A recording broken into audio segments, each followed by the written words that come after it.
Salam sidang jemaat Tuhan yang terkasih. Kita berjumpa kembali dalam renungan kita. Tetap semangat, tetap fokus dalam berdoa, dalam mengikuti renungan, dalam pembacaan firman Tuhan. Amin. Mari kita bersama-sama persiapkan hati. Kita masuk dalam renungan kita. Namun sebelumnya kita memuji Tuhan. Kita katakan kepada Tuhan, terima kasih Tuhan.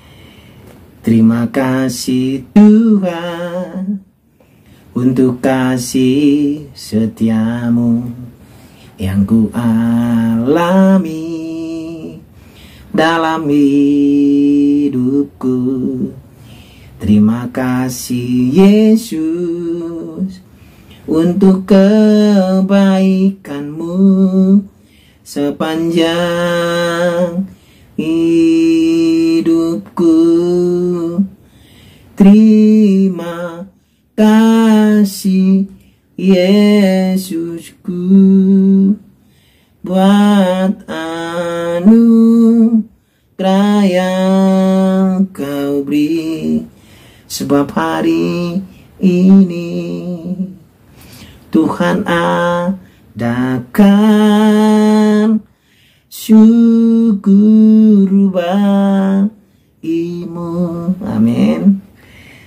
Firman Tuhan untuk hari ini dari kitab Ayub pasal yang ke-8 ayat 1 sampai ayat 22. Demikian firman Tuhan, mari kita sama-sama menyimak firman Tuhan.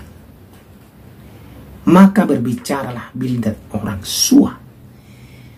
Berapa lamakah lagi engkau akan berbicara begitu, dan perkataan mulutmu seperti angin yang mendulu? Masakan Allah membengkokkan keadilan? Masakan yang maha kuasa membengkokkan kebenaran? Jikalau anak-anakmu telah berbuat dosa terhadap dia, maka ia telah membiarkan mereka dikuasai oleh pelanggaran mereka. Tetapi engkau, kalau engkau mencari Allah dan memohon belas kasihan dari Maha Kuasa, kalau engkau bersih dan jujur, maka tentu ia akan bangkit demi engkau, dan ia akan memulihkan rumah yang adalah hakmu. Maka kedudukanmu yang dahulu akan kelihatan hina, tetapi kedudukanmu yang kemudian akan menjadi sangat mulia. Bertanya-tanyalah tentang orang-orang zaman dahulu, dan perhatikanlah apa yang diselidiki para nenek moyang. Sebab kita anak-anak kemarin tidak mengetahui apa-apa, karena hari-hari kita seperti bayang-bayang di bumi. Bukankah mereka yang harus mengajari engkau, dan yang harus berbicara kepadamu, dan melahirkan kata-kata dari akal budi mereka? Dapatkah pandan bertumbuh tinggi kalau tidak dirawat, atau mensiang bertumbuh subur kalau tidak di air? Sementara dalam pertumbuhan, sebelum waktunya disabit, layulah ia lebih dahulu daripada rumput lain. Demikianlah pengalaman semua orang yang melupakan Allah. Maka lenyaplah harapan orang fasik, yang andalannya seperti benang laba-laba, kepercayaannya seperti sarang laba-laba. Ia bersandar pada rumahnya, tetapi rumahnya itu tidak tetap tegak. Ia menjadikannya tempat berpegang, tetapi rumah itu tidak tahan. Ia seperti tumbuh-tumbuhan yang masih segar di panas matahari. Seluruhnya menjulur di seluruh taman. Akar-akarnya membelit di timbunan batu, menyusup ke dalam sela-sela batu itu. Tetapi bila ia dicabut dari tempatnya, maka tempatnya itu tidak mengakuinya lagi. Katanya, belum pernah aku melihat engkau.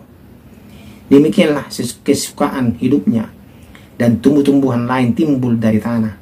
Ketahuilah, Allah tidak menolak orang yang saleh, dan ia tidak memegang tangan orang yang berbuat jahat. Ia masih akan membuat mulutmu tertawa dan bibirmu bersorak-sorak. Pembencimu akan berselubung dengan malu, dan kemah orang fasik akan tidak ada lagi.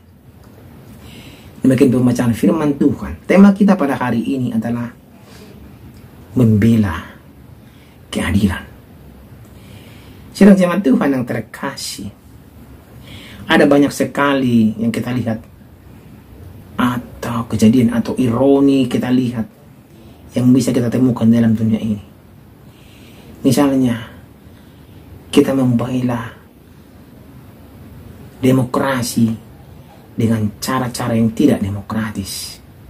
Apalagi zaman politik sekarang, zaman pemilihan sekarang. Ya, melawan kekerasan lewat cara kekerasan. Dan masih banyak lagi sidang jemaat Tuhan yang lainnya, contoh yang lain. Ironi seperti inilah, kejadian seperti inilah yang juga dilakukan oleh Bildad. Dia mencoba membela keadilan Allah, tetapi melakukannya dengan cara yang tidak adil. Dia mencoba membela keadilan, tetapi dengan cara yang tidak adil. Sidang jemaat Tuhan, di sini kita lihat pada dasarnya Bildad membela keadilan Allah dan tidak salah. Bildad berargumen bahwa Allah pasti adil, pasti akan membela orang benar dan tidak akan menghukum orang saleh. Ini adalah pemikiran daripada Bildad, sidang jemaat Tuhan. Prinsip umum yang disampaikan Bildad dapat kita terima. Namun yang bersalah adalah konteks situasi di mana ia berbicara waktu itu.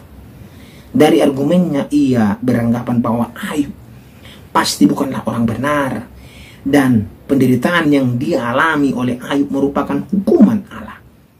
Ini adalah pendapat dari Bildad. Dia melihat situasi itu bahwa kenapa Ayub seperti ini. Berarti Ayub ini bukan benar-benar orang benar. Dia tidak sungguh-sungguh adalah orang benar. Dia hanya berpura-pura saja. Ini sebenarnya dia bela. Makanya tema kita tadi sidang jemaat Tuhan membela keadilan, tapi dengan cara yang salah dia lakukan.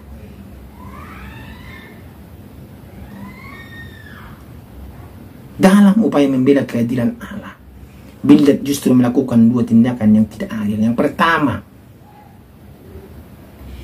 Bildad tidak adil ketika menilai bahwa Allah itu sangat kaku kepada Ayub. Kalau orang berbuat baik, ia pasti diberkati dan tidak akan hidup susah.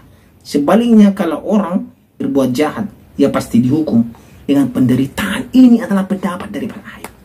Dia pakai logikanya. Kalau dia berbuat baik, pasti dia diberkati oleh Tuhan. Tetapi kalau dia berbuat jahat, pasti dia dihukum oleh Tuhan. Dia pemikiran dia. Dia mau membela Allah. Sebenarnya Allah tidak perlu dibela. Sidang jemaat Tuhan, Allah yang menjadi pembela kita. Bildad, ini kesalahan Bildad yang pertama. Sidang jemaat Tuhan.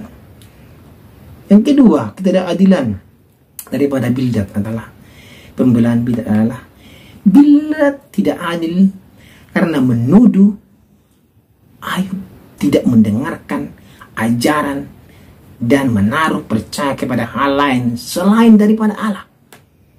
Bildad menuduh beranggapan bahwa Ayub ini menyembah Allah lain, menaruh kepercayaan kepada Allah lain.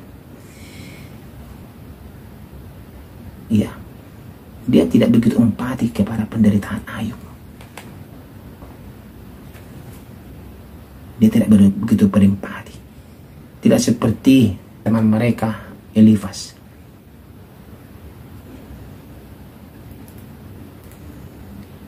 Sama penyakitnya dengan Bildad. Mereka sama-sama menuduh Ayub telah berbuat dosa. Sama penyakit mereka.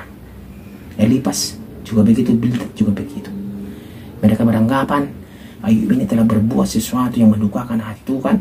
Ayub ini sudah menyimpang daripada jalan Tuhan. Ini Ayub mau membela keadilan Allah di hadapan Ayub, tapi itu salah. Bildad mau membela keadilan Allah di hadapan Ayub, tetapi ini salah yang dilakukannya. Sidang jemaat Tuhan, dia tidak paham mengenai rencana Tuhan untuk Ayub. Dia tidak mengerti isi hati Tuhan, tapi dia mengandalkan logikanya untuk melihat situasi. Ini yang sering kita lakukan dalam jemaat Tuhan. Kita mengandalkan logika kita berpendapat ini, kita berpendapat itu, sewaktu kita melihat orang lain menderita. Ya, dalam jemaat Tuhan. Bukan malah kita membantu dia, memberikan dukungan moral, memberikan dukungan semangat kepada dia, agar dia tetap semangat dalam menjalani masalahnya, agar dia memperoleh suatu ketenangan dan masalahnya bisa terselesaikan. Ini yang dia sebenarnya Ayub butuhkan dari teman-temannya. Tapi yang dia dapat apa? Bildad dan Elifas malam menuduh dia adalah orang yang tidak benar. Maka sidang jemaat Tuhan, berhati-hatilah dalam menilai Allah, menilai diri kita, menilai sesama kita. Jangan sampai kita jatuh ke dalam kesombongan rohani.